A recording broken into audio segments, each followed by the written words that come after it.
everybody, welcome back to my channel. So I'm sorry that my ring light's a bit not central, because if I put my ring light there then it covers the camera, and then if I put my camera on top of my dresser and not on the drawers then it's too high and I'm like this. So I'm sorry if the lighting's a bit dodgy, yes, welcome back to my channel. If you are new around here, please don't forget to hit that subscribe button and give this video a thumbs up if you enjoy it. Anyway, today, well, this week is Feeding Tube Awareness Week. Now I know I'm a bit late putting up this video because Feeding Tube Awareness Week started on Monday the 4th, from the 4th of February to the 8th, so Monday to Friday. So it's not really Feeding Tube Awareness Week because it's not, and Saturday and Sunday. But I'm hoping to get this up on Friday, so I'm hoping that you're watching this on Friday the 8th of February, which is the last day of Feeding Tube Awareness Week. Anyway, in honor of this week, I am wearing my super tubey shirt, which has a little feeding tube on there. So I'm going to start off by talking a little bit about all the types of feeding tubes I've had, and then I'm going to briefly touch on my Hickman line, which delivers my TPN. My Hickman line in my chest, and it delivers me my TPN, which is IV nutrition. I do have a video on my channel where I set up my TPN and stuff, and I talk a bit about it and what it is. So if you're more interested in learning more about this side of things, then I'll leave that link in the description, and also it will pop up on screen now somewhere, so you can go check that out. But today, or this week, is Feeding Tube Awareness Week, so I'm going to concentrate on the feeding tube side of it. However, like I said, I'm going to touch on the other little parts of my life. So the condition that I have my feeding tube for is called gastroparesis, which means paralyzed stomach. Gastro meaning stomach, paresis meaning paralyzed. So it's either a partially paralyzed or completely paralyzed stomach. So basically any food or drink I consume orally, I just cannot digest it. Plain and simple. I do have a video on that, on gastroparesis, so I will leave that in the description if you're interested in checking that out and learning more about it. But like I said, I'm going to concentrate on the feeding tubes. So the first ever feeding tube I got was an NG tube, which stands for nasogastric tube. So basically naso, as in your nasal passage, goes up your nose and into your stomach. Nasogastric is in stomach. And basically when I first started with my gastroparesis, or it first started getting bad where I was being sick, we tried the NG, which is the nasogastric tube, and I tolerated it for a little while. I'll be popping pictures up throughout this so you guys can kind of see my journey. Some of these pictures may be a little bit triggering for you guys, so just a pre-warning because it does get a bit graphic. So yeah, if you can't handle it, then maybe don't watch this video.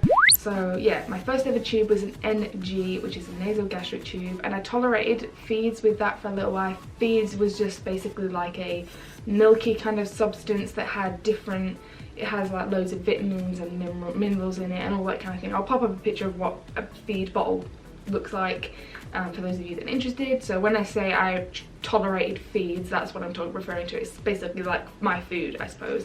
So I tolerated that for a little while, but quite soon we realised that because it's going into my stomach, the same place as my food and drink, I started throwing up my feeds and it just wasn't an option. So pretty soon after starting, I only had my NG for about a week, and then we realised pretty soon that just wasn't an option for me. So then we tried an NJ tube, which is a nose again, jejunum, which is the top of your intestine, I suppose. It's past the stomach, past the duodenum, which is basically kind of just, I'll try and leave a diagram because I might be mixing some of these up. It's been a while since I talked about the anatomy, but basically if you imagine you have your stomach, then just past the stomach is the duodenum, and then you have the jejunum, which I'm pretty sure is the top of your intestine. So basically jejunum, it looks like an NG, but it just goes to a different place. Now this is where a lot of nurses get confused, because the common feeding tube that people see is an NG tube, which can be placed at home, it can be placed by pretty much anybody, but an NJ has to be placed under an X-ray or with an endoscope, which is like a big camera that goes down your throat. I'm gonna try and pop up pictures to explain what I'm talking about, because I know not everyone's familiar with medical talk. I'm trying to break it down as plain and simple for you guys as I can, so I'm really sorry if you don't understand. So yeah, I had the NJ tube, which has to be placed either under x-ray or with an endoscope, because you know, it's easy to pass a tube down into your stomach, but it's hard to get it into your intestines. It has to be done properly, you know, by a proper person who knows how to do it. And I had my NJ for well over a year, and eventually my doctors said, right, we will do a surgical tube, which basically means instead of having it go up your nose, it will go straight through your abdominal wall into your intestines.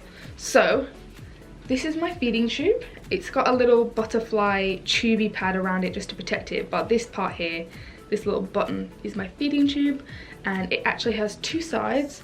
So hopefully this will focus. It has this side, which is the gastric side, so this goes into my stomach and my intestines. And then it has this side, or this button, which is the jejunum, which is the intestines. So when I was using it, I'm not currently using it. I use it for 5 hours a day, but before I was using it 24/7. So if I want to drain something from my stomach, so say I have like, here we go, this is just randomly sitting here. Say I have a lovely Red Bull. When I start to feel sick, because I can't digest it, so it will just basically sit and sit and sit and sit and sit in my stomach until I feel sick and throw it up.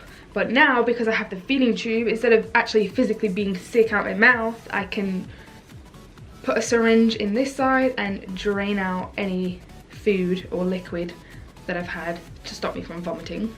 And then this side, or this bit here, is straight to my intestines, so that is where my feed goes. Now currently I still run a very tiny amount of feed. It's not much, it's about 5 to 10 mils an hour, and I run it for 5 hours a day, just to keep something going into my intestines, because if I don't run anything, my intestines will shrivel up and die and stop working completely. So I need to keep either fluids, as in just water, sterile water, or feed running into my intestines at least 5 hours a day, and that's currently what I do. So anyway, back to when I had my NJ. So my doctor said to me, right, we'll place a surgical tube, which is what I have now, but before we do, we want you to try a gastric pacemaker.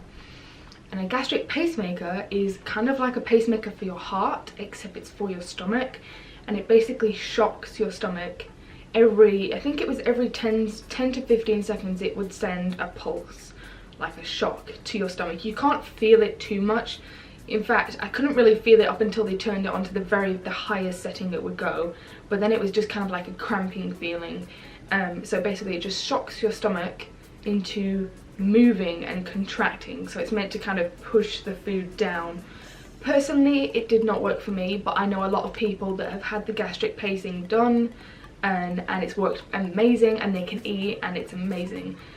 And when that happens, that is seriously the best thing. Like, I am so happy for all my friends and fellow gastroparesis warriors out there that have had the gastric pacing and that it's worked for them. But sadly, there's a handful of us that it just, either they don't have the option to have gastric pacing, or two, it just does not work.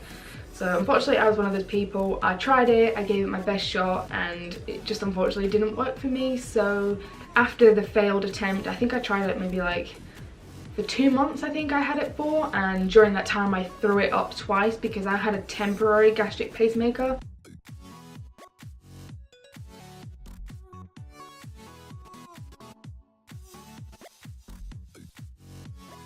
Whereas I know a lot of countries, America particularly, they don't actually have temporary pacing. Some places do, but most places don't, and that means that they basically just slice them open and shove it in there and be like, well, it either works or it doesn't, which to me is a bit of a silly idea. I think that everywhere should have a temporary pacemaker, that you try that first. If it's successful, then you go and have the operation to have the other, you know, because you're having a metal device put inside you, a pacemaker put inside you, and that's a pretty extreme thing to do if you don't know if it's going to work or not. So I think everyone should have the opportunity to try gastric pacing, everyone with gastroparesis anyway. And there was a particular time when I had my NJ, which was the nasojejunum, which went into my intestines. I had my NG on this side for draining, So basically, before I had this tube, I had to have 2 separate tubes, one that went to my intestines and one that went to my stomach, so I could drain bile or anything that I had orally, because I just couldn't digest it without being sick. And I also had my gastric pacing as well. So if you could imagine, that looked pretty crazy in my mouth. So you had the pacing, the nasojejunum, and the NG, or nasogastric tube. So I had like 3 things, and you can imagine, you know, that's all going in my nose, down my throat and inside me, and it gets pretty crowded in your throat, and it can be really, really awful. You know, it makes your nose bleed. It's awful. Having nose tubes is just horrific. And I had mine for such a long time, like 2 years from NG to NJ, and then after the 2 years was up, I had my NJ for like a year and I think it was 4 months or something like that, a year and 5 months, almost a year and a half I think it was, before we did the surgical tube. But my team were adamant that I have to try this gastric pacing before we do the surgical tube, which I was completely happy with. You know, I wanted to give it a go, because if I didn't, I would have been constantly thinking, but what if it had worked? I could eat, I could drink, I could get my life back. Unfortunately it didn't work, but at least I know in the back of my mind that I tried everything I could. So that brings us to August of 2018, where I had my surgery to place my feeding tube, which is what I have now, like I just showed earlier. And the original tube that I got was called a dangler tube, so basically it was just a longer tube than what I have now. And then November of 2018 I got this tube placed, which is a little button, which is so much more, you know, you can hide it better under your clothes, and it's really discreet and a lot better than my dangler tube. I will put a picture in of what my original feeding tube looked like, my surgical one. So that's it for the feeding tube side of things. Feeding tubes are just commonly used either if people can't get in enough calories and they need like a top up, because there's only so much you can consume in a 24-hour period. So some people just can't get enough nutrition orally, so they need the help. And you know, there is other types of feeding tubes. You can get ones that just go into your stomach, you can get ones that just go into your intestines, and then you can get what I have, where it goes into your stomach and your intestines. Anyway, so I use my tube for nutrition, or I did. Now I have my Hickman line, which I'm just going to briefly talk about. So I've talked about the pacing, I've talked about all the different types of feeding tubes, and now I'm going to quickly touch on my current nutritional situation, which is via IV nutrition, or TPN, total parenteral nutrition, or TPN as I'm going to refer to it as. And it's basically a big bag. It kind of looks like a milky substance, and it has a bunch of different things in there, like potassium, magnesium, I don't even know. I have a bag here, let me read it. It has amino acids, glucose, lipids, nitrogen, sodium, potassium, magnesium, calcium, chloride, phosphates.